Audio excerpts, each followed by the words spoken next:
আর আমাদের সঙ্গে আছেন ব্যারিস্টার রুমিন ফারহানা এমপি। আপনাকে স্বাগত জানাচ্ছি।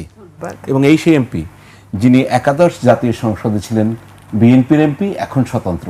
শুনবো সেসব কথা আপনার সঙ্গে। তবে দর্শক, তার আগে জানিয়ে রাখি, এটার সঙ্গে আমরা একটু প্রেক্ষাপটটা আরও বিস্তৃত করব। তাই আজকের ফ্যাক্ট চেকের শিরোনাম রেখেছি ফ্যাক্ট চেকে ব্যারিস্টার রুমিন ফারহানা এবং শেখ হাসিনার দেশে ফেরা। কেন বলছি, একটু আমরা আনন্দবাজারটা যা দেখি না, যদি দেখতে পারি যে আনন্দবাজারে সাক্ষাৎকারে শেখ হাসিনা কি বলেছেন, তার প্রতিক্রিয়া আমরা দেখব।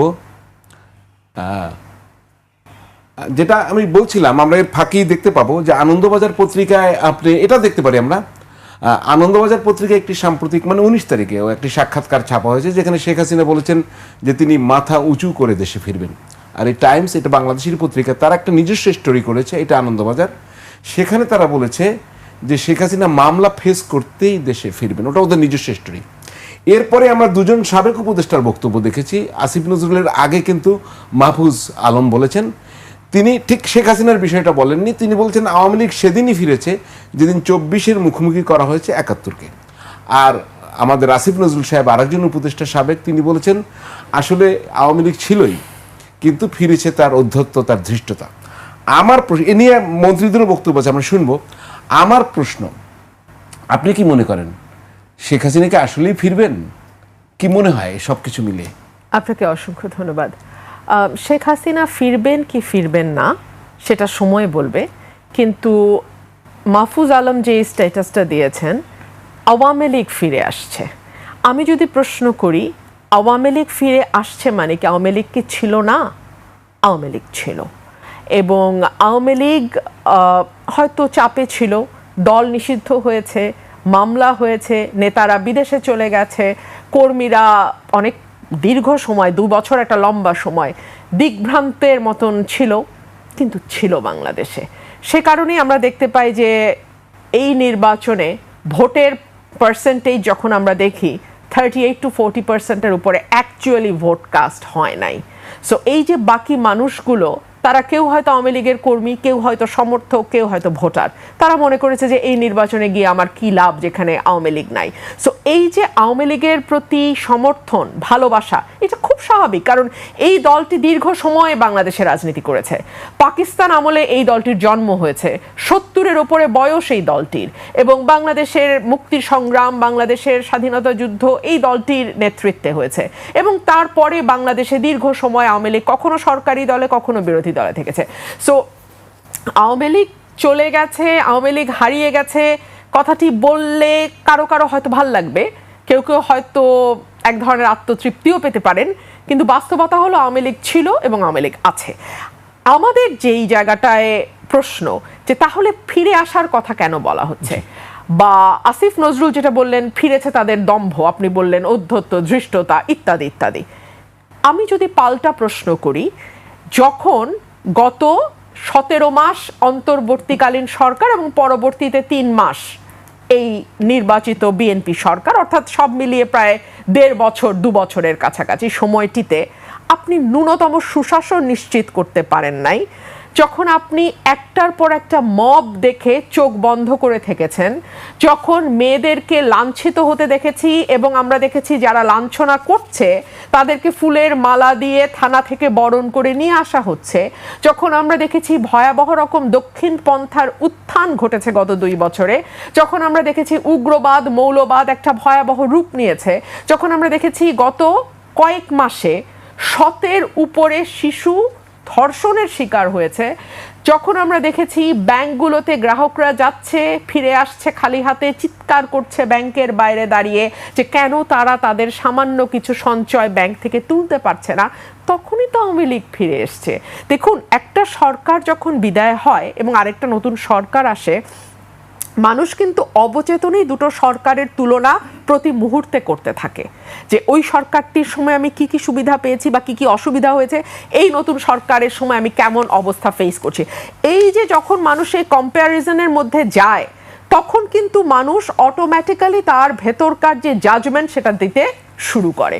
সো এই জাজমেন্টে যদি মানুষ মনে করে, মেজরিটি যারা কোনো দল করে না, যারা কোনো বিশেষ মতের সমর্থক নয়, তারা কোনো দলের পদে নাই, যারা মন্ত্রী এমপি হবে না, সাধারণ মানুষ, একেবারে সাধারণ মানুষ, তারা যখন এই কম্পেয়ার করে দেখে যে না হয়তো আগের সময় তারা বেটার নিরাপদ বোধ করেছে। আওয়ামী লীগের সময় কিন্তু ভয়াবহ দুর্নীতি হয়েছে হারুন ভাই, কিন্তু সেই দুর্নীতিটা হয়েছে অনেক উপরের পর্যায়ে, মানে মেগা প্রকল্প, মেগা দুর্নীতি। এই দুর্নীতি কিন্তু ওই যেই লোকটা রাস্তায় ফল বিক্রি করে তার ঘাড়ে এসে পড়ে নাই, বা যেই মধ্যবিত্ত দম্পতি বিকালবেলা হয়তো ফুচকা খেতে বের হয়, এটাই তাদের আনন্দ, এইটুকুই তাদের এখন কি মাইক্রো লেভেলে গেছে। সেটাই আমি বলছি যে এখন যেটা হয়েছে, যেই দম্পতি হয়তো 50,000 টাকা ইনকাম করে, একটা বাচ্চা, বিকালবেলা সে যাচ্ছে নাটক দেখতে, মোহাম্মদপুরে বাসা, সে যখন ফেরার সময় ছিনতাইকারীর কবলে পড়ে, এবং যেটা এত রিপিটেডলি হতে থাকে যে ওই এলাকাটাই একটা ভয়ের জোন হয়ে যায়, তখন কিন্তু সে মনে করে আরে আমি তো আগে ভালো ছিলাম, কারণ তার পরিবারে কেউ তো গুম হয় নাই, তার পরিবারে কেউ তো এক্সট্রা জুডিশিয়াল কিলিং এর শিকার হয় না, সে তো রাজনীতি করে না সরাসরি। সে কম্পেয়ার করবে আগের সময় তো আমাকে এভাবে ছিনতাইকারী ধরতো না। কিংবা ধরুন যেই ব্যবসায়ীটা ফুটপাতে ফল বিক্রি করে, আমার বাসায় যে সাহায্য কর্মী থাকে তার 2 ছেলে রাস্তায় ফল বিক্রি করে, তাদেরকে এখন রাস্তায় ফল বিক্রি করতে দেয় না। আগে তারা বলতো যে প্রতিদিন 70 টাকা বা 100 টাকা করে চাঁদা দিয়ে তারা ওই জায়গাটাতে ফল বিক্রি করতে পারতো, কিন্তু এখন চাঁদাও নিচ্ছে না কেউ, বসতেও দিচ্ছে না, বলে এখন তো তাহলে আমরা চলতেই পারবো না। কিন্তু প্রধানমন্ত্রী তো খুব সিরিয়াস, উনি তো রামিসার বাসায় ছুটে গেলেন, ধর্ষণের শিকার এই শিশু, উনি তো এক মাসের মধ্যে বিচারের প্রতিশ্রুতি দিলেন, আবার ওখানে তাদের মন্ত্রীদের কি অবস্থা হলো যদি বলতেন একটু, এখানে কি আমরা রিয়াকশন পাই? দেখুন, আমি আজকে একটা পরিসংখ্যান দেখছিলাম, গত 1 মাসে মাদ্রাসায় বলাৎকারের শিকার হয়েছে 100 শিশু। এরপরে যদি আপনি ধর্ষণের পরিসংখ্যানে আসেন, 118 জন শিশু ধর্ষণের শিকার হয়েছে, 47 জন মৃত্যুবরণ করেছে। এর মধ্যে প্রধানমন্ত্রী শুধু রামিসার বাসায় গেছেন, আমরা এটাকে সাধুবাদ জানাই, এবং উনি সেই সঙ্গে এটাও বলছেন 1 মাসের মধ্যে বিচার কার্য সম্পন্ন হবে। উনি কি বিচারক? উনি কি বিচার বিভাগ? এমনকি বিচার বিভাগও কি বলতে পারে কতদিনে ট্রায়াল কমপ্লিট হবে? আপনি বলতে পারি আমরা 1 মাসের মধ্যে বিচার চাই, আমরা কালকের মধ্যে বিচার চাই, আমরা আম জনতা আমরা বলতে পারি, কিন্তু দায়িত্বশীল পদে থেকে কেউ কি বলতে পারে 1 মাসের মধ্যে বিচার হবে? 1 2 হলো, দেখুন এই যে রামিসার বাসায় যাওয়া, এটা ভালো, ভালো, নিশ্চয়ই ভালো, কিন্তু তাহলে সেই প্রধানমন্ত্রী, সেই স্বরাষ্ট্রমন্ত্রী এবং সেই আইনমন্ত্রীকে ভুয়া ভুয়া স্লোগান দিয়ে মানুষ ধাওয়া দিল কেন? রীতিমতো ধাওয়া, কারণ আমি দেখেছি তাদেরকে কর্ডন করে কোনো মতে গাড়িতে ঢোকানো হয়েছে। কেন কেন মানুষের মধ্যে এই ক্ষুব্ধতাটা কেন? এই জবাব তো এই সরকারকে বের করতে হবে, কারণ এর আগের সরকার 15 বছর 6 মাস সময় পেয়েছে, এই সরকার 5 মাস সময় পাবে কিনা এটা নিয়ে তো ভয় লাগছে এখন, কারণ 3 মাস যেতে না যেতেই যেই সরকারের প্রধানকে ভুয়া ভুয়া শুনে গাড়িতে গিয়ে লুকাতে হয়, সেই সরকার আর কয় মাস চলতে পারবে এই দেশে? এটা তো একটা প্রশ্ন। মানুষ খুব স্মার্ট, আমি কিন্তু আপনার মতো এই প্রশ্ন অনেককে করেছি, যে আগে তো প্রধানমন্ত্রীকে কখনো ট্রাফিকে আটকে থাকতে আমরা দেখি নাই, আগে তো প্রধানমন্ত্রীকে কখনো ভিকটিমের বাসায় একেবারে প্রথম চোটেই দৌড়ে যেতে দেখি নাই, আগে তো প্রধানমন্ত্রীকে কখনো প্রতি শুক্রবারেই কখনো প্রতিবন্ধী শিশুর বানানো গাড়ি কিংবা কখনো কাভার্ড ভ্যান চালাতে দেখি নাই, আমরা তো কখনো আগের প্রধানমন্ত্রীকে মানে এত ক্যাজুয়াল পোশাকে দেখি নাই, স্ত্রীকে নিয়ে গাড়ি চালাতে দেখি নাই, বর্ষণ মুখর সন্ধ্যা উপভোগ করতে দেখি নাই, কিংবা স্ত্রীর হাত ধরে বৃষ্টিতে ভিজতে দেখি নাই, স্ত্রী মানে পার্টনারের হাত ধরে বৃষ্টিতে ভিজতে দেখি নাই। তাহলে এই প্রধানমন্ত্রীর উপর আপনাদের এত ক্ষুব্ধতা কেন? তাই তো আমারও সেই প্রশ্ন। মানুষ এক কথায় চট করে বলে ফেলে স্টান্টবাজি, কিন্তু আমরা ভালোই বুঝি, মানে এই বিষয়গুলোকে যে মানুষ স্টান্টবাজি হিসেবে দেখছে, এটা সম্ভবত প্রধানমন্ত্রীর চারপাশে থাকা চাটুকাররা বাদে বাকি বাংলাদেশ বুঝতে পারছে। সো এগুলো তো খুব ভয়ের ব্যাপার। সে কারণেই কিন্তু রাষ্ট্রের বড় বড় পদে যারা যান, বিশেষ করে আমাদের মতন দেশ, যেই দেশে অনেক নাই, যেদিকেই দেখবেন সেদিকেই নাই, খাবার নাই, মূল্যস্ফীতি, অর্থনৈতিক মন্দা, নানান রকম নাইয়ের মধ্যে আমরা বাস করি, স্বাস্থ্যসেবা নাই, শিক্ষা ভালো পরিবেশ নাই, এই নাইয়ের মধ্যে যারা প্রধান হন তাদেরকে খুব সিলেক্টিভ খুব মাইনিউটলি তার চারপাশের মানুষকে সিলেক্ট করতে হয়। তারা যদি চারপাশে ভুল মানুষ নিয়ে ঘোরেন, তার পরিণতি না খুব সিরিয়াস হয়। ব্যারিস্টার রুমিন, একাদশ জাতীয় সংসদে আপনার কয়জন ছিলেন? 6 জন, 7 জন? হ্যাঁ, 7 জন সেরকমই। কিন্তু এক উজ্জ্বল নক্ষত্রের মতো দেখলাম যে আপনি একাই 100। ওখানে ধরেন আওয়ামী লীগের সংসদ সদস্যের অনেক, কিন্তু তা আমাদের চোখে পড়েনি। একজন রুমিন ফারহানা বলছেন মনে হচ্ছে যেন পুরোটাই সংসদ। তো আপনি তো এই ত্রয়োদশ জাতীয় সংসদ নির্বাচনে সেই বিএনপি আপনাকে তো নিল না, বা আপনি গেলেন না, যাই হোক সেই বিএনপিতে আপনি নাই, কিন্তু আপনি সেই সুযোগটা কি পাচ্ছেন? ওই সময় যে কথা বলার সুযোগ পেতেন, আপনাকে কি কথা বলতে দেয়া হচ্ছে? আমি খুব বিক্ষোভ দেখতে পাচ্ছি, একটু বলেন। না, আমি যদি আগের পার্লামেন্টের সাথে এই পার্লামেন্টের তুলনা করি, আমি বলবো আগের পার্লামেন্ট অনেক বেশি লিবারেল ছিল। আগের পার্লামেন্ট অনেক বেশি কথা বলার সুযোগ দিয়েছে। এই পার্লামেন্টের মধ্যে অসহিষ্ণুতা আরো অনেক বেশি। আমি একটা উদাহরণ দেই। আমি যেদিন প্রথম শেখ হাসিনার পার্লামেন্টে বললাম এই সরকার অবৈধ, এবং আপনারা যারা 300 আসনে বসেছেন আপনারা বুকে হাত দিয়ে বলেন যে আপনারা জনগণের ভোটে নির্বাচিত হয়েছে, তখন ভীষণ চেঁচামেচি হয়েছে পার্লামেন্টে, খুব জোরে জোরে চেঁচামেচি হয়েছে, কিন্তু কোনো অশালীন অঙ্গভঙ্গি হয় নাই। এই পার্লামেন্টে তারেক সাহেব উপস্থিত থাকা অবস্থায় ওনারই এক রো পেছনে বসা, আমি নাম বলবো না, যিনি তার নানান অপকর্মের জন্য সময়ে সময়ে বিখ্যাত হয়েছেন, যার অশালীন টেলিফোন রেকর্ড হাসিনার আমলে ফাঁস হয়েছে, সেই লোক, আমি ভদ্রলোক বলবো না, এমন বিচ্ছিরি অঙ্গভঙ্গি করেছেন যে জামাতের আমিরকে দাঁড়িয়ে সেটার প্রতিবাদ করতে হয়েছে। সো আমি মনে করি যে এই পার্লামেন্টের অসহিষ্ণুতা আগের চেয়ে বেশি।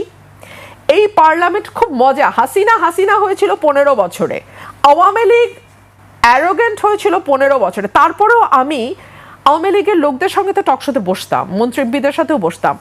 আমি এখনকার এমপিদের, দুদিন আগে আমি একটা ক্লিপ দেখছিলাম যেখানে একজন এমপি মঞ্জুরুল আলম পান্না ভাইকে খুব বাজেভাবে করে উনি উঠে গেছেন। তো আমরা তো অনেক ভয়াবহ কথা টকশোতে বলেছি। আমি তো আওয়ামী লীগের কোনো এমপিকে এত অ্যারোগেন্ট দেখি নাই, 1-2 ছাড়া। আমি বিএনপির মধ্যে অ্যারোগেন্স আরো অনেক বেশি দেখি। আমরা একটু দেখি আপনার কথা, ওই ক্লিপটা একটু দেখতে পারবো? যে আপনি কিন্তু কয়েকদিন আগে একটা সেমিনারে বলছেন যে আমরা দীর্ঘদিন দলীয় শাসন দেখেছি, এখনো তার ধারাবাহিকতা চলছে। একটু যদি এই ক্লিপটা দেখি তাহলে আলোচনা শুরু করতে পারি। নো, এটা না, আপনি টু দি পয়েন্ট ক্লিপ দেখান। আমরা এটা না, আমরা দীর্ঘদিন ধরে একদলীয় শাসন দেখেছি, এখনো তার ধারাবাহিকতা চলছে। আমরা আলোচনা করি এর ভিতরে ক্লিপটা আসলে ওই যে একটু দেখি। একটু দীর্ঘদিন একদলীয় শাসন দেখেছি, এখনো তার ধারাবাহিকতা চলছে। তখন বিএনপি জামাতকে খেলার মাঠের বাইরে রেখে একরকম ভাবে সংসদকে সাজানো হয়েছে, এখন আওয়ামী লীগ এবং বাম দলগুলোকে বাইরে রেখে আরেকভাবে সংসদকে চালানো হচ্ছে। আর না দেখালাম, আপনার আরো বক্তব্য আছে। কেন এরকম মনে করেছেন? মানে এই একদলীয় ব্যবস্থায় চলে গেছে। নাম্বার 1, আপনি দেখছেন একদলীয় ধারাবাহিকতা। আওয়ামী লীগের প্রসঙ্গ আবার আমাদের চলে আসবে। আওয়ামী লীগকে কিভাবে বাইরে রাখার কি ভিতরে রাখার কোনো সুযোগ ছিল কি না সেটাও আমি জানতে চাই। এই একদলীয় ধারাবাহিকতাটা যদি আমরা বুঝতে চাইতাম আপনার কাছে। আপনি যদি 14, 18, 24-এর 3টা নির্বাচন দেখেন, একটা একদলীয় নির্বাচন, একটা মধ্যরাতের নির্বাচন, একটা ডামি নির্বাচন। এর মধ্যে বিএনপি যেটাতে অংশ নিয়েছিল সেটাতেও বিএনপি মাত্র 6টি আসন পেয়েছে। সো এই নির্বাচনটি যে কোনো নির্বাচনই হয় নাই, এটা আওয়ামী লীগও জানে, আমরা সবাই কম বেশি জানি। সো ওই সংসদে যখন আমি গেলাম 18 সালে, আমার কাছে মনে হলো যে এটা তো আওয়ামী লীগ +1, মানে আওয়ামী লীগ আর জাতীয় পার্টিকে আমার আলাদা দল মনে হয় নাই, মানে আওয়ামী লীগ +1, একটা আওয়ামী লীগ +1, এটা জাতীয় পার্টি যে একটা আলাদা দল, আলাদা এন্টিটি। আমি পরবর্তী ব্যাপারে জানতে চাচ্ছি ওটার ধারাবাহিকতার পরে যখন আমরা 26-এর ইলেকশন হলো, এখানেও আপনি লক্ষ্য করে দেখবেন বিএনপি +1। মানে আপনি ধরুন 300 জনের একটা সংসদ, ট্রেড এগ্রিমেন্ট নিয়ে আলোচনার জন্য আমি একজন সদস্যকে পাই না, তাহলে এই সংসদটাকে আপনি একদলীয় বলবেন না তো কি বলবেন? 1, 2 হলো বাংলাদেশে হামে 500-র উপরে শিশু মারা গেছে। বাংলাদেশে তেলের জন্য কয়েকদিন আগেও হাহাকার হয়েছে, দাম বাড়ানোর সাথে সাথে লাইন উবে গেছে। অ্যাজ ইফ তারা তো, সরকার তো বলেছে তেলের মজুদ আছে, মজুদ যদি থাকে তাহলে লাইন কেন হলো সেটার যেমন জবাব নাই। আর যদি মজুদ না থেকে থাকে তাহলে দাম বাড়ানোর সাথে সাথে লাইন কোথায় চলে গেল সেটারও তেমন জবাব নাই। এই প্রশ্নগুলো তুলবার মতন, শক্তভাবে তুলবার মতন, মিউ মিউ করে না, শক্তভাবে তুলবার মতন আমি এনসিপির 2-1 ছাড়া আর কাউকে পেলাম না। আচ্ছা, 3 হলো বিদ্যুতের দাম। সরকার ক্ষমতায় আসতে না আসতেই আবার বাড়ছে বিদ্যুতের দাম।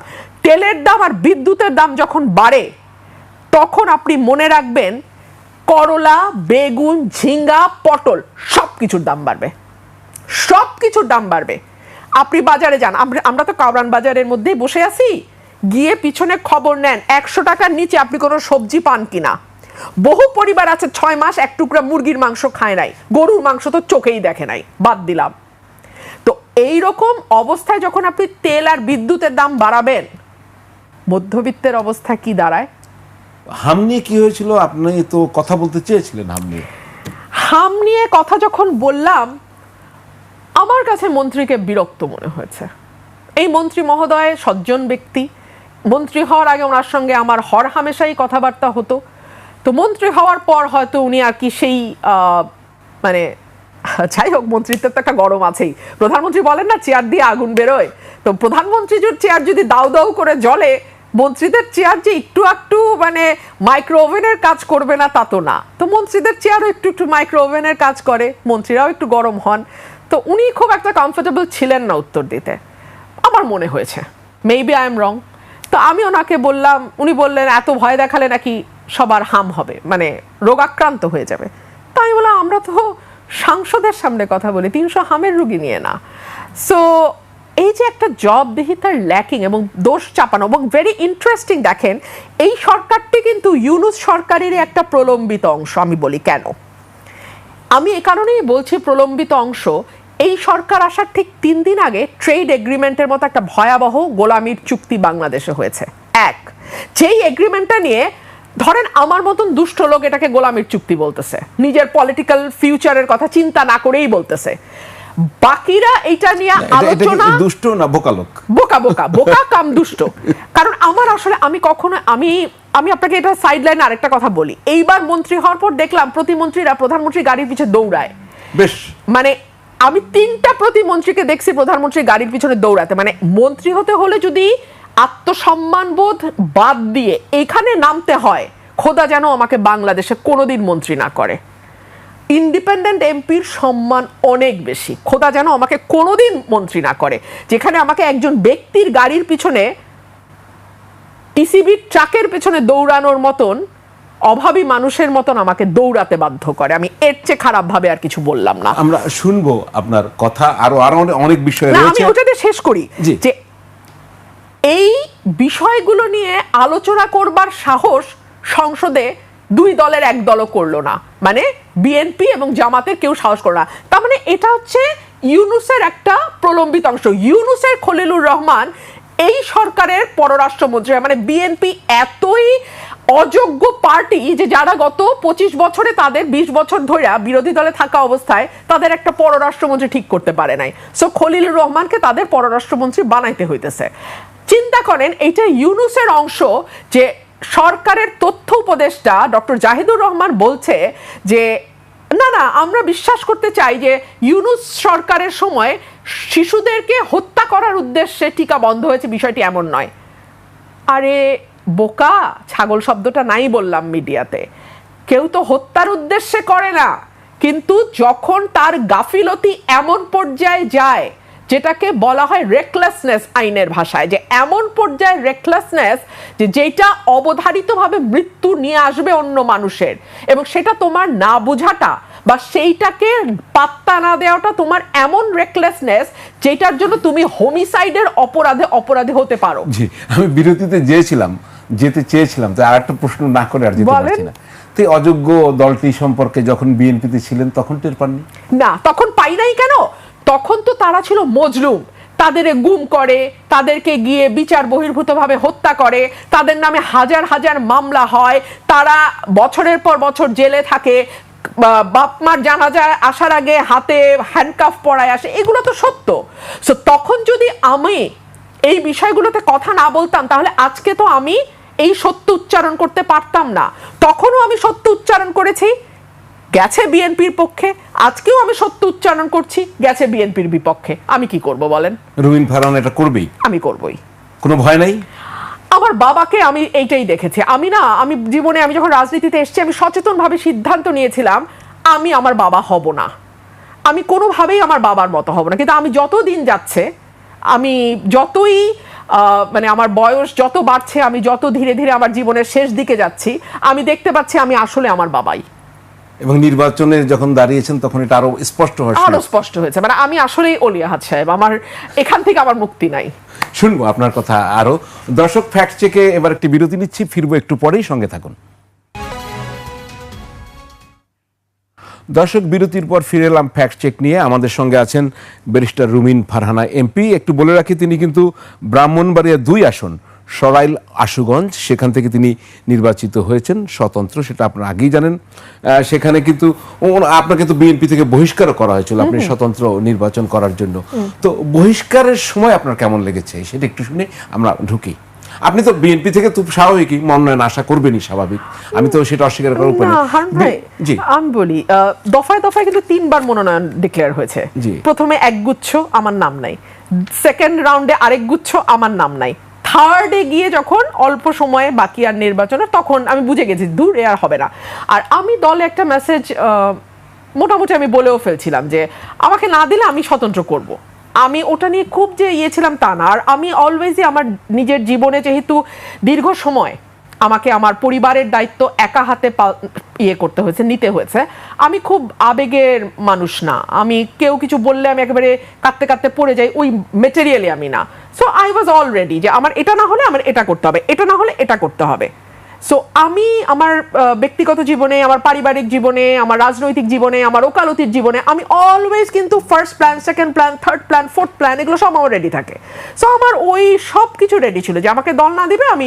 কিন্তু অনেকের থাকে না দলের প্রতি ভীষণ আনুগত্য, যে দল না দিলে আমি করব না দলের। আপনি সেরকম হলেন না কেন? না, আনুগত্যের জন্য আমি দেখতে পাচ্ছি যে আমাকে জবাই করার হচ্ছে। আমি অত উদার না যে গলা পেতে দিয়ে বলবো যে মানে দিয়েছ কলসির কানা তাই বলে প্রেম দেব না। আমি ওই ক্যারেক্টার, আমি ওই মানুষই না। আমি জান দিয়ে করেছি দলের জন্য এক সময়, তারপরে যদি দল মনে করে হাত মুছে ফেলবে, তাহলে এই দল তো যে কোনো সময় আমার সাথে যে কোনো কিছুই করতে পারে। ভবিষ্যতের পলিটিক্যাল গন্তব্য কি হবে? আপনার তো এখনো দল নাই, মানে কোন দলে যোগ দেওয়া বা অন্য দলে যোগ দিলে আপনার কথা বলার এরিয়া বাড়বে, অথবা নতুন দল গঠন করা, তৃণমূল তো হইতেই পারে, কংগ্রেস ধরেন। আর এখন তো নানা দল হচ্ছে, জনতা পার্টি হচ্ছে, এবং সেটা ব্যাপক জনপ্রিয় হচ্ছে। দেখা যাচ্ছে কংগ্রেস এবং বিজেপির ফেসবুকে যত ফলোয়ার আছে তার চেয়ে কয়েক গুণ বেশি এই সিজেপি অল্প কয়েকদিনে তার চেয়ে বেশি ফলোয়ার পেয়ে গেছে। তো আমি পরিকল্পনা নিয়ে আপনাকে এটুকুই বলবো যে 2024-এর 5ই অগস্টের আগে আপনি কি ভাবতে পেরেছিলেন যে আপনি ঠিক 2 বছরের মাথায়, 2 বছর না 1.5 বছরের মাথায় আপনি জানবেন যে আমি বিএনপির আর অংশ নই? ভাবতে পারেন নাই। আমরা কি কেউ ভাবতে পেরেছিলাম যে দেশনেত্রী বেগম খালেদা জিয়ার মৃত্যু হবে সকালে আর বিকাল বেলা আমাকে বহিষ্কার করা হবে, মানে যখন রাষ্ট্রীয় শোক চলছে তখন বহিষ্কার করা হবে? ভাবিনি। সো আমি না ভবিষ্যৎ সবসময় ঈশ্বরের হাতে দেখি, এটার মধ্যে আপনার আমার কোনো শেয়ার নাই। আমি আমার কাজটা করে যাব। সো আমার কাজ রাজনৈতিক চর্চা করা, এলাকায় যাওয়া, এলাকার জন্য কাজ করা, এলাকার মানুষের সাথে থাকা, ওটাই আমার রাজনীতি। আমি ওটা করছি, ভবিষ্যৎ আল্লাহর হাতে। এবার আমরা শেখ হাসিনা একটু ফিরে আসি। শেখ হাসিনা যেই দেশে ফিরে আসবেন, এবার কিন্তু বিভিন্ন জায়গায়, আমি আপনাকে বলে রাখি, অনেকে আবার শপথ নিচ্ছেন। আমি দেখলাম লন্ডনে সমা রেজাউল করিম, যে তিনি লন্ডনে এখন আছেন, যিনি মন্ত্রী ছিলেন এখানকার, ওখানে পালিয়ে গেছেন, তারা শপথ নিচ্ছেন আমরাও ফিরে আসবো। বিভিন্ন জায়গায় মিছিল বের হচ্ছে, সেটা আমরা বলবো। কিন্তু আমাদের দেশের 2জন মন্ত্রী, একজন উপদেষ্টা আর একজন মন্ত্রী রিয়াকশন দিয়েছেন। যেমন ডক্টর জাহেদুর রহমান বলেছেন শেখ হাসিনা দেশে ফিরলে তার প্রতি এক্সট্রা জুডিশিয়াল কিছু করা হবে না। আমরা পরপর 2টা ক্লিপই দেখবো। আর স্বরাষ্ট্রমন্ত্রীও কথা বলছেন, তিনি বলছেন আইনিভাবে তো আমরা ফেরত চাই। আমরা শুনি না 2টা কি বলতে চেয়েছেন তারা। শেখ হাসিনাকে আমরা ক্ষমতা থেকে হটাতে চেয়েছি কারণ তিনি ইনসাফ করেননি। একটু মনে খেয়াল করবো আমরা, পরবর্তী যে বাংলাদেশ তৈরি হয়েছে তার প্রধান উদ্দেশ্য হচ্ছে না ইনসাফ থাকবে, আমাদের শত্রুর প্রতি ইনসাফ থাকবে, শেখ হাসিনার প্রতি আমাদের ইনসাফ থাকবে। শেখ হাসিনা যদি আসে বাংলাদেশে বেরো, তাকে কোনো এক্সট্রা জুডিশিয়াল কিছু আমরা আসলে করবো না। আমাদের কাছে প্রতিজ্ঞা কি? আমরা জুডিশিয়ালি করবো। ওনার বিচার হয়েছে, ওনাকে ডিফেন্ড করতে আবার দেওয়া হবে, তাতে তার মৃত্যুদণ্ডাদেশ যদি তিনি মুক্তি পান, টেকনিক্যালি বলছি, সেটা আমরা মানবো, আর যদি না হয় সেটা কার্যকর হবে। এটাই হচ্ছে ইনসাফ, কারণ মৃত্যুদণ্ড হওয়া কিন্তু ইনসাফ। আমরা তো তাকে ফেরত চাই, আইনিভাবে চাই। পররাষ্ট্র মন্ত্রণালয়ের মাধ্যমে আমরা অনুরোধ করেছি, এক্সট্রাডিশন চুক্তি অনুসারে অনুরোধ করেছি, আমরা শেখ হাসিনাকে ফেরত চাই এবং আমরা চাই তিনি মামলা ফেস করুন। জি জি, আমরা যে রিপোর্ট পাচ্ছি তাতে উনি মামলা ফেস করতে চান, দেশে ফিরবেন। আবার নিষিদ্ধ কার্যক্রম নিষিদ্ধ আওয়ামী লীগের নেতাকর্মীদের ভিতরে এক ধরনের আমরা লক্ষ্য করছি, আপনার এলাকায় সম্ভবত তারা মিছিলও বের করেছিল, আমি সেটাই যাব। এই দুজনের বক্তব্য কি বুঝলেন? আচ্ছা, জাহিদুর রহমান বলছেন এক্সট্রা জুডিশিয়াল কিছু হবে না। এক্সট্রা জুডিশিয়াল কি? What is extra judicial? Extra judicial বলতে আমরা বুঝি বিচার বহির্ভূত হত্যা, আমরা বুঝি গুম, আমরা বুঝি হেফাজতে নিয়ে নানান রকম নির্যাতন। উনি আসলে কি বোঝাতে চেয়েছেন? What does he mean by extra judicial? এক। দুই হচ্ছে শেখ হাসিনার ট্রায়াল শেষ হয়েছে, মৃত্যুদণ্ড দেয়া হয়েছে, আপিলের সময় শেষ হয়েছে, তাহলে এখন ওনার জুডিশিয়াল জায়গাটা কোথায় আছে? অ্যাপিলের ডিভিশন? ওনাকে তো ফিরে যদি উনি আসেন, আমি একদম আইনের ছাত্রী হিসেবে এটুকু বলতে পারি, আসার সাথে সাথে ওনাকে কারাগারে যেতে হবে। সেই কারাগার কি প্রস্তুত হয়েছে?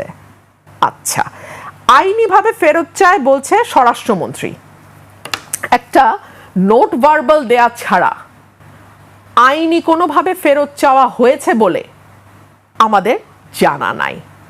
তবে স্বরাষ্ট্রমন্ত্রী যেহেতু অনেক বিজ্ঞ ব্যক্তি, যিনি তার ডিপার্টমেন্ট বা তার মন্ত্রণালয় ছাড়া অন্য মন্ত্রণালয় এবং বিশেষ করে আইন মন্ত্রণালয়ের ব্যাপারে অতি দক্ষ, সুতরাং আইনমন্ত্রী যে কথা বলার কথা ছিল সে কথা স্বরাষ্ট্রমন্ত্রী বলছেন যে আইনিভাবে ফেরত চেয়েছি। আইনিভাবে তো আইনমন্ত্রী বলবে যে আইনিভাবে আমরা, উনি একটা ওপিনিয়ন দেবে আইন মন্ত্রণালয় থেকে, এই ওপিনিয়ন অনুযায়ী বাকি কাজটা পররাষ্ট্র মন্ত্রণালয় করবে। এখানে স্বরাষ্ট্র আসলো কি করে? আপনি আমাকে একটু বুঝায় বলেন, আমি বুঝি নাই। মানে স্বরাষ্ট্র তো এখানে, উনি তো বাংলাদেশে নাই যে ওনাকে ধরা না ধরা, ওনার বিরুদ্ধে কিছু করা না করে, ইট হ্যাজ বিন ওভার, এটা শেষ। এখন আইনমন্ত্রী বলবেন যে আইনিভাবে আমরা ওপিনিয়ন দেবেন কিভাবে চাইতে হবে, সেই ওপিনিয়ন ওয়াইজ যে আইন অনুযায়ী চাওয়া যায় সেই ওপিনিয়ন ওয়াইজ পররাষ্ট্র এটাকে হ্যান্ডেল করবে। যাই হোক, এখন এটা তো মানে আমি যেটা বোঝার চেষ্টা করছি, মানে এটা কি আলোচনা হচ্ছে কেন? আপনি শোনেন, ভয়ে ভয়ে ধরেন শেখ হাসিনা সত্যি সত্যি ফিরলো, কথার কথা, সবচেয়ে বেশি বেকায়দায় কে পড়বে আমারে বলেন? পড়বে এই সরকার।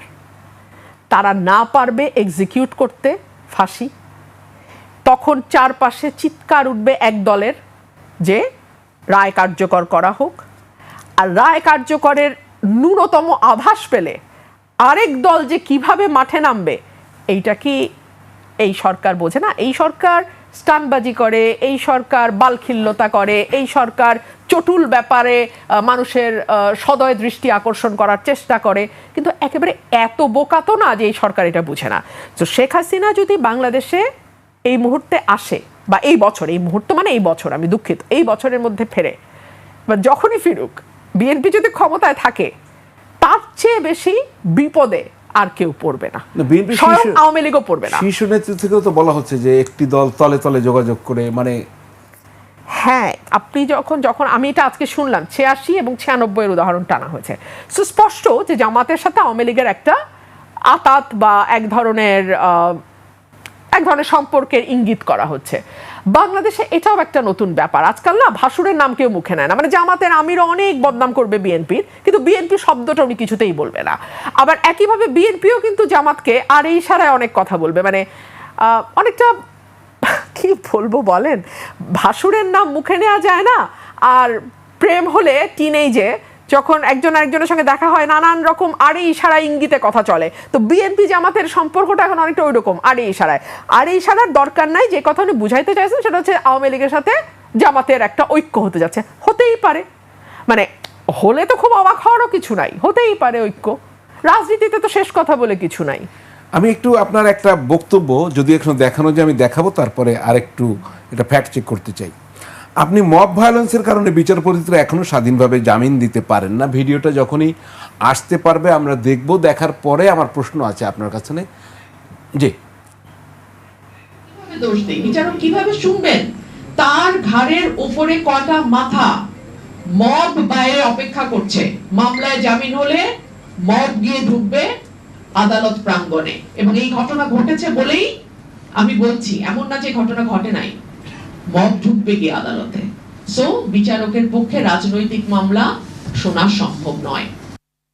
যেটা আপনার কাছে এর সাথে আমি যেটা যুক্ত করতে চাই, আপনি আপনার বক্তব্যে আরও একটা জায়গায় বলেছেন যে ওই যে মুখোশ বেঁধে যে নিষিদ্ধ ঘোষিত আওয়ামী লীগ বা ছাত্রলীগের আপনার এলাকায় একটা মিছিল হয়েছিল। এখন কারা সেটা তো আপনি বলছেন বোঝা যায় না, তবে সেখানে আবার মামলা দিয়েছে দুশোর বিরুদ্ধে।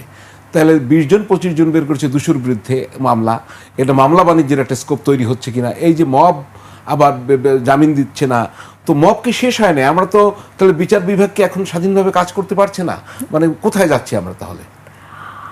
আমরা না একটা খুবই দুর্গতির মধ্যে আছি। আমি আপনাকে বলি, আমার এলাকায় মাথা গুনে দেখেছি 15 বা 16 জন হয়। তারা প্রত্যেকে মাস্ক পরা, ক্যাপ পরা, কারো চেহারা আপনি বুঝতে পারবেন না। মিছিল করেছে, 150 উপরে আসামি করা হয়েছে, এবং ম্যাক্সিমাম হচ্ছে যারা হাঁসের মামলা, মানে হাঁসের ইলেকশন করেছে, মানে আমার ইলেকশন করেছে। হ্যাঁ, অনেক ব্যবসায়ীকে ঢুকানো হয়েছে, যারা একটু মানে পয়সা কড়ি আছে এলাকায় তাদের নাম দেওয়া হচ্ছে। এখানে কয়েকটা ফেজে বাণিজ্য হয়।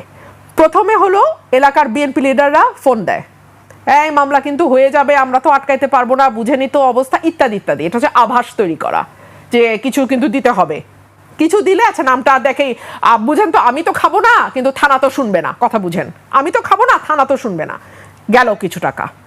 দ্বিতীয় ফেজটা হচ্ছে মামলা থেকে নাম কাটাবো, কিছু টাকা দেন, আমি তো খাবো না থানা তো শুনবে না, কথা বুঝেন, এই দ্বিতীয় ফেজে টাকা। 3 নম্বর ফেজ হলো, ঠিক আছে এখন তো কাটাতে পারলাম না, আচ্ছা দেখি জামিনের ব্যবস্থা কি করা যায়। দেখা যাবে বিএনপির লয়ারই গিয়ে ওই জামিনে দাঁড়ায় গেছে। মানে কতগুলো ধাপে ব্যবসা হচ্ছে আপনি চিন্তা করেন। এটা শুধু আমার এলাকার কথা না, এটা বাংলাদেশের বহু এলাকার কথা। আপনি মবের কথা বলছেন, কিছুদিন আগে আমার এলাকায় আমার যিনি জুডিশিয়াল ম্যাজিস্ট্রেট আছেন উনি আমাকে একটা ভিডিও পাঠিয়েছেন, যে আপনি দেখেন ঝিনাইদহ বা কোথাও মানে কোনো একটা জেলা আদালত, যেখানে জামিন দেওয়ার পরে সরকার পক্ষের লোকজন গিয়ে, বিএনপির পক্ষের লোকজন গিয়ে তাণ্ডব চালাইছে আদালতের ভিতরে। সো এই হলো এখন অবস্থা। সারা হোসেন কিছুদিন আগে বলতেছে যে জামিন, এবং আমি তো এখন গত 2 বছর 3 বছর ধরে আমি রেগুলার কোর্টে যখন যাচ্ছি, আমি দেখতে পাচ্ছি ধরেন একটা কোর্ট একটু রিলিফ দেয়, মন বড়। আমার সিনিয়র রফিকুল হক একটা কথা বলতেন, মন বড় না হলে জজ হওয়া ঠিক না। তো মন বড় হয়তো রিলিফ একটু বেশি দেয়, 2 দিন পরে ওই জজের পাওয়ার চেঞ্জ করে দেয়া হয়, অন্য বেঞ্চ দিয়ে দেয়। ধরেন যার ক্রিমিনাল জুরিসডিকশন তাকে রিট দিয়ে দিল, যার রিট জুরিসডিকশন তাকে সিভিল দিয়ে দিল, যার সিভিল জুরিসডিকশন তাকে হয়তো ক্রিমিনালে নিয়ে আসলো। মানে বেঞ্চ বদলায় যায়, তার পাওয়ার সরায় দেয়। সো জজরা বেশি রিলিফ দিতেও ভয় পায়। 2 হচ্ছে, আমি শুনলাম পলিটিক্যাল মামলায় জামিন হবে না। হোয়াট ইজ পলিটিক্যাল মামলা? এই যে এই প্রোগ্রামটাতে আমি প্রশ্ন করেছিলাম, যে ওটা তো একটা সুপ্রিম কোর্টের লয়াররা ছিলেন অনেকেই উপস্থিত। আমি বলেছিলাম যে আমি তো কোনো বইয়ে কোনোদিন পলিটিক্যাল মামলা বলে আলাদা কোনো মামলার শ্রেণীবিন্যাস শুনি নাই, আপনারা কি শুনেছেন? সমস্যাটা সবাই বলেছেন আমরা কেউ শুনি নাই। কিন্তু এখন পলিটিক্যাল মামলা এই কথাটা কোর্টে আপনি প্রচুর শুনবেন, যে এইটা পলিটিক্যাল মামলা, তাহলে কিন্তু ভাই এই কোর্ট জামিন দিবে না, তাহলে আরেক কোর্টে যাও, ওই কোর্টও দিতে চায় না, আরেক কোর্টে যাও। আচ্ছা পলিটিক্যাল মামলা যদি হয়, কেউ কেউ আছে উদার জাজ, তারা বলে পদ পদবি আছে। আচ্ছা ওই লোকের যখন পদ পদবি ছিল আওয়ামী লীগের, তখন তো আওয়ামী লীগ নিষিদ্ধ সংগঠন ছিল না। আপনি কথাটা বুঝেন। আরে আমি কি বলবো আপনাকে, শিরিন শারমিন চৌধুরী খুনের মামলায় কারাগারে যায়। আমি এরকম বলতে পারি, যেমন আমরা কিন্তু প্রচুর সমালোচনা করছি দেশব্যাপী, এটা সমালোচনা হয়েছে যখন মির্জা ফখরুলকে এই ধরনের অবিশ্বাস্য মামলায় আসামি করা হয়েছে। সো একই ঘটনা যখন আবার রিপিট হয়, তখন তো আমার মতো আপনার মতো বা আরেকজনের মতো যারা কোনো দলের পদে নাই, তাদের মধ্যে প্রশ্ন আসে যে তাহলে আওয়ামী লীগের কি সমস্যা ছিল, একই ঘটনা যদি এখন আবার হয়। মানে সেম সিনারিও কেন ক্রিয়েট হয়? What is the problem in our politics? আপনি কোথায় সমস্যাটা খুঁজে বের করেন? আমরা তো এই জায়গাটা চাচ্ছিলাম না। আমার কাছে সবসময় মনে হয় যে এখন যেই সময়টা আমরা পার করছি, সেটা হচ্ছে ইনকম্পিটেন্ট আওয়ামী লীগের সময়। মানে আওয়ামী লীগ যেটা করেছে with full confidence and competence, দুটা নিয়ে করেছে। ফুল কনফিডেন্স অ্যান্ড কম্পিটেন্স দুটা নিয়ে করেছে। এখন না আছে কনফিডেন্স, না আছে কম্পিটেন্স, না আছে ক্যাপাসিটি, না আছে এবিলিটি, কিন্তু ওই ভাইসেসগুলো সব আছে উইদাউট দ্য ভার্চুস। পাটোয়ারিকে ঝিনাইদহে তো মামলা আপনি জানেন তো হামলা হয়েছে, এবং সে বোধহয় মামলা পরে করতে পারছে কিনা জানি, শুধু মামলাও করতে কিন্তু তাদের অনেক সময় নিতে হচ্ছিল। না, আপনি বিএনপি না করলে তখন মামলা টামলা করতে পারবেন নাসিরুদ্দিন না, পাটোয়ারির এত কথা সোজা বলছি, নাকি জি। মামলা করা থানায় গিয়ে। আমার উপরে যে মব ভায়োলেন্স হয়েছে 21শে ফেব্রুয়ারি, আমি অলি আহাদ সাহেবের মেয়ে, আমি সরিয়ে রাখলাম, আমি এলাকার নির্বাচিত এমপি। এই যে আমাদের স্বরাষ্ট্রমন্ত্রী পৃথিবীর সকল বিষয়ে জ্ঞান রাখেন, ওনার কি উচিত ছিল না যে 21শে ফেব্রুয়ারির পরে 22শে ফেব্রুয়ারিতেই থানায় মানে খবর নিয়ে একটা ব্যবস্থা করা? শুনেন, আমি আপনাকে বলি, আপনি যখন চেরি পিকিং করবেন জাস্টিস করার সময়, রামি স্যার বাসায় যাবেন, শার্ট ইন করবেন না, এলোমেলো বেশে যাবেন, আপনি কিন্তু ওই ভুয়া শুনে ধাওয়া খাবেন, কারণ মানুষ কিন্তু এগুলো খায় না। আপনি মনে করেন মানুষ খায়, এটা কিন্তু 91 সাল না, এটা 2001 সাল না, এটা 2026। মানুষ কিন্তু ওইসব স্টানবাজি খায় না। সো এই যে আপনি যদি আইনের শাসন প্রতিষ্ঠা করতে চান, যদি না চান তাহলে ভিন্ন আলাপ, তখন আপনাকে মানুষ ওইভাবেই হ্যান্ডেল করবে। আইনের শাসন যদি প্রতিষ্ঠা করতে চান, আপনি ভিকটিমের পরিচয়, তার মানে কোনো কিছুর দিকে আপনি তাকাতে পারবেন না। সে বাংলাদেশের নাগরিক, তার উপরে হামলা হয়েছে, সে যেই হোক না কেন, আপনাকে হামলাকারী যেই হোক না কেন, তাকে আপনাকে আইনের আওতায় আনতে হবে। না হলে আপনি এইসব ওই শার্ট ইন না করে গিয়ে স্টানবাজি করতে পারেন, কিন্তু এর বেশি কিছু আপনি পারবেন না। আমরা শুনবো আপনার এই কথা, আরো শুনবো। দর্শক, ফ্যাক্ট চেকে আরো একটা বিরতি নিচ্ছি, ফিরবো একটু পরেই, সঙ্গেই থাকুন। দর্শক, বিরতির পর আবারও ফিরে এলাম ফ্যাক্ট চেক নিয়ে। আপনাদের সঙ্গে আছি আমি হারুনুর রশিদ, আর ফ্যাক্ট চেকে রয়েছেন ব্যারিস্টার রুমিন ফারহানা এমপি। আপনাকে আবারও স্বাগত জানাচ্ছি। পার্লামেন্টের প্রথম অধিবেশন, সেই আপনি বক্তব্য দিয়েছিলেন, প্রথম বক্তৃতা যেটা, লাল শাড়ি পরে, আমরা দেখি একটু আপনি কি বলেছিলেন। জি। আমি আরো ধন্যবাদ জানাই বিএনপিকে আমাকে মনোনয়ন না দেবার জন্য। আমাকে মনোনয়ন না দেওয়ার কারণেই আমি বুঝতে পেরেছি বাংলাদেশের টেকনাফ থেকে তেঁতুলিয়া কত লক্ষ মানুষের ভালোবাসা, দোয়া, সহযোগিতা আমার পাশে ছিল। তাহলে বিএনপির মনোনয়ন পেলে কি আপনি ইলেকশন করতেন না? নিশ্চয়ই করতাম, তবে আমার পথটা অনেক সংকুচিত হয়ে যেত। দেখুন, যতই 70 অনুচ্ছেদের বাধা না থাকুক, অবশ্য এখনো বাধা আছে কিন্তু, কারণ কোনো অ্যামেন্ডমেন্ট কিন্তু হয় নাই, হ্যাঁ। সো তারপরেও কিন্তু দেখা যায় যে একটা দলের ভেতরে থাকলে আপনি অনেক কিছুই বলতে পারবেন না, চাইলেও বলা সম্ভব না। সেই জায়গাটায় বাধা চলে গেছে আমার কাছে মনে হয়েছে যে আমি কোনো দলীয় ফ্রেমে নাই বলেই, মানে আমি আসলে আপনাকে কিভাবে বোঝাবো, আমার নির্বাচনের সময়টা কত এলাকা থেকে যে মানুষ এসছে, মানে আমার ব্রাহ্মণবাড়িয়া এলাকা না, মানে আমি বলছি চিটাগং থেকে লোক আসছে, কুমিল্লা থেকে লোক আসছে, খুলনা থেকে লোক আসছে, রাজশাহী থেকে আসছে, মানে কিছুই না, আমার সাথে একটু দেখা করবে, দোয়া করবে, আর আমাকে কিছু টাকা দেবে, জি, এভাবে মানুষ দৌড়ে এসছে। এবং কত শত ফোন কল, যেটা আমার এলাকার বাইরে, যে আমাদের দোয়া আছে। এটা তো আসলে আমি দলীয় মনোনয়ন পেলে এই দোয়াটা হতো না। এটা আমি যেই দল থেকে মনোনয়ন পাই না কেন, এই দোয়া তো আমি পাবো না। এই মানুষের দোয়া, ভালোবাসা, সমর্থন, এটা আমি বুঝতেই পেরেছি মনোনয়ন না পাওয়ার পর। তো যদি বিএনপি থেকে মনোনয়ন পেতেন, যদি এমপি হতেন, খুব স্বাভাবিক, বিএনপি থেকে পেলে একই রেজাল্ট দাঁড়াইত, একদম, হ্যাঁ। তো মন্ত্রী হতেন, আরো ক্ষমতার উচ্চ জায়গায় যেতেন, কেমন হতো? আমি এটা বললে হয়তো অনেকে বলবেন যে হয়নি বলে বলছে। আমি এখন যা দেখছি, বিশেষ করে এখন, আমার আর বিশ্বাস করেন, আমার সত্যি, আমার ভবিষ্যতে আর কখনো আমি মন্ত্রী হতে চাই না।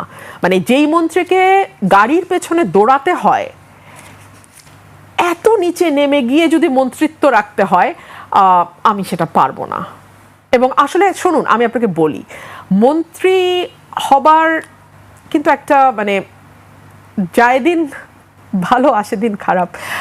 আস্তে আস্তে ক্রাইটেরিয়াগুলো এমন হয়ে যাচ্ছে যে আপনি যদি একেবারে পার্সোনাল স্লেভের মতো না হন না, তাহলে আপনি হয়তো জনপ্রিয়তা আছে, ঠিক আছে, একটা এমপি করে দেই, কারণ দলে তো এমপি লাগবে, মানে একটা নির্দিষ্ট সংখ্যক এমপি না হলে তো সরকার গঠন করা যাবে না, কিন্তু মন্ত্রী তো চুজ করার একক পাওয়ার প্রধানমন্ত্রীর থাকে। সো তিনি একেবারেই মানে দেখা যায় যে স্লেভ টাইপের মানুষ ছাড়া মন্ত্রী করেন না।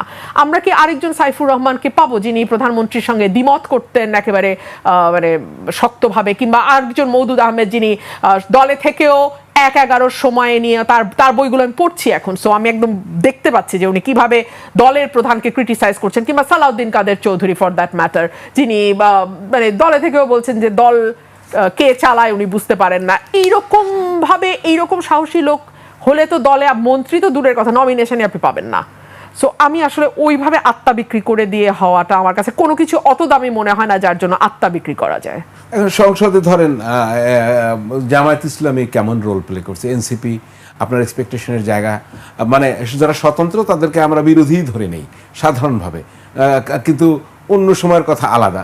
তো সেক্ষেত্রে কি স্কোপটা নিতে পারছে, বা ধরেন এই যে সংস্কার নিয়ে এখন কথা হচ্ছে এটা ঝুলে আছে, জুলাই সনদের কথা হচ্ছে, এই চুক্তি নিয়ে কথা বলতে পারলেন না, তারপরে আরও অনেক বিষয় আছে, মানে বিরোধী দলকে তো কার্যকর ভূমিকা পালন করতে হবে, ওনারা দিচ্ছেন না সুযোগ, কিন্তু আমাকে তো সুযোগটা নিতে হবে। বিরোধী দল বলতে আপনি যদি জামাতকে মিন করেন, আমি বলবো জামাতকে যথেষ্ট সুযোগ দেওয়া হয়, এবং সম্ভবত সরকারও টের পায় যে জামাত এমন কিছু বলবে না যাতে সরকারকে এম্বারেস হতে হয়। আমাকে মাইক দিলে এমন কিছু শুনতে হতে পারে যেটা সরকারকে এম্বারেস করবে, কিন্তু জামাতকে মাইক দিলে এমন কিছু হয়তো শুনতে নাও হতে পারে, বা শুনলেও আরো নরমভাবে তাদেরকে শুনতে হবে, যেটা হয়তো অত হার্শলি তাদেরকে গায়ে লাগবে না। সো জামাত যথেষ্ট সুযোগ পায়, তবে এই সুযোগের মধ্যে সুযোগটাকে ভালোভাবে যারা কাজে লাগায় তাদের মধ্যে এনসিপির যে অল্প কয়েকজন সদস্য আছেন তাদেরকে বলতেই হয়, তারা খুবই শক্তভাবে সরকারকে ক্রিটিসাইজ করে এবং সরকারকে প্রশ্ন করাটা খুব জরুরি। সরকারকে প্রশ্ন করতে হয় প্রতি মুহূর্তে, এই প্রশ্নটা এনসিপি কিছুটা জারি রাখে। বাট আমি যদি অন অ্যান অ্যাভারেজ আমি জামাতের এমপিদের দিকে তাকাই, তারা সেভাবে করতে পারছেন না। সেটা কি তাদের অভিজ্ঞতার অভাব? হতে পারে। একদম শেষ প্রশ্ন, আমরা শেষ পর্যায়ে আছি। আপনি বললেন যে সংসদে প্রশ্ন করাটা খুব জরুরি, প্রশ্ন জারি রাখতে হয়, এনসিপি কিছুটা করলেও করছে, আপনাকে সুযোগ দেয়া হচ্ছে না, আপনি চেষ্টা করেও হাম নিয়ে কথা বলতে পারেন না, আপনি বাণিজ্য চুক্তি নিয়ে কথা বলতে পারেন না, পয়েন্ট অফ অর্ডারে তুলে হয় আপনাকে থামিয়ে দিতে হয়, আবার বলছেন যেটা আইনমন্ত্রীর কথা বলার দরকার সেটা বলে স্বরাষ্ট্রমন্ত্রী। তাহলে এই সংসদ এই অবস্থায় চললে, একদম লাস্ট অ্যান্সারটা চাই, আপনার ভবিষ্যতে আপনি কি দেখতে পান এই সংসদ নিয়ে? আমি এই সরকারের ভবিষ্যৎ, এটা আপনি বলতে পারেন খুব আগে, খুব টু আর্লি বলছি, কিন্তু যেই সরকারকে 3 মাসের মাথায় ভুয়া স্লোগান শুনতে হয় কোনো অপরাধ, মানে আপাত দৃষ্টিতে কোনো অপরাধ না করে, সেই সরকারের ভবিষ্যৎ নিয়ে খুব আশাবাদী হওয়ার তো আসলে কিছু নাই। অসংখ্য ধন্যবাদ ব্যারিস্টার রুমিন ফারহানা এমপি আমাদেরকে সময় দেওয়ার জন্য। আপনি ভালো থাকবেন। দর্শক, আপনারা জানেন যে প্রতি রোববার রাত 10টায় ফ্যাক্ট চেক সরাসরি সম্প্রচার হয়। আগামী রোববার ঈদ উল ফিতরের কারণে ফ্যাক্ট চেক সম্প্রচার হবে না, তারপরের রোববার আমাদের ফ্যাক্ট চেক আবার যথারীতি প্রচার হবে। সবাই ভালো থাকবেন, শুভেচ্ছা সবাইকে, ঈদ মোবারক।